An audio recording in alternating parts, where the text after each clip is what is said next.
কাজের মান ভালো হয়ে গেল তো আমলি সরকার ক্ষমতা বোঝেন নাই হ্যাঁ যা করছে আর ওই যে ঠিকাদার কিছু কইলে চাচ্ছু করে দিয়েছে আমি হ্যাঁ তো আনছি কিনা কিছু কইলে হেলে হেলে মানে ফোন দেয়।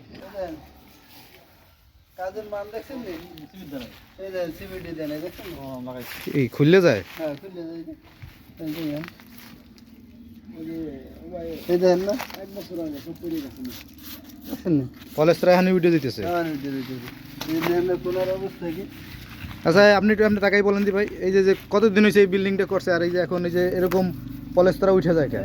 সিমেন্ট দেন নাই মান ভালো নাই এই কারণে তুলতে গেছে মাল ফুল ভালো করে দিয়েছে না দেন না কি অবস্থা হয়েছে এই বিল্ডিং হয়েছে আমার মনে হয় এগুলো কাজ। তা আপনার এলাকাবাসী বিষয়টা তদারকি করেন নাই? আমি তো ভাই বাইরে থাকি আমি এটা তো মনে করেন যারা কথা এটা জানে এটা না। ঠিকাদারের ব্যবহার খুবই খারাপ ছিল। একটা লোক আয়া বললে হ্যাঁ কোনো ই করতো না করে দেখাই তুমি এরকম করতো আর বালি দিছে আসালা যত যত ইট সব 3 নম্বর ইট এই সমস্ত কোনো কাজ যা করছে সে কোনো কাজই কোনো ঠিক মতো করে নাই হ্যাঁ মন মতো হ্যাঁ কাজ করছে ওই যে কাজ করছে ফাইটে গেছে তখনই কোনো লোক একটা কাজের সময় ভোগ লাগতে দিত না এই বালি বুলি সব দিছে আসালা এই সমস্ত এই ধরনের কাম কাজ করছে হ্যাঁ। উনি কি মানে ঠিকাদার নাম কি? ঠিকাদার নাম হলো রুহুল আমিন। উনি কি করতো, কোনো দল করতো?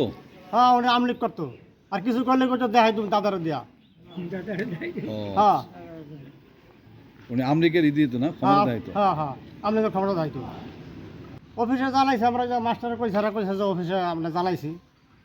আমি তাজবির হোসেন, সহকারী শিক্ষক, 46 নং চন্দ্রস্থ সরকারি প্রাথমিক বিদ্যালয়। এখানে আমি আসার পর থেকে দেখছি যে কাজটা কিছুদিন চলমান থাকার পর কাজটা আকস্মিকভাবে বন্ধ হয়ে যায় এবং এই কাজটা দীর্ঘদিন যাবৎ বন্ধ আছে, 6 মাসের অধিক বন্ধ আছে। এটা অফিস অবগত, আমরা দীর্ঘদিন এটা জানানোর পরে এটা কোনো ব্যবস্থা এখন অফিস পক্ষ থেকে এখন আসে নাই। আর যার কারণে শ্রেণী কার্যক্রমে অনেক সময় ব্যাঘাত ঘটে, শিশুরা ঝুঁকির মধ্যে থাকে।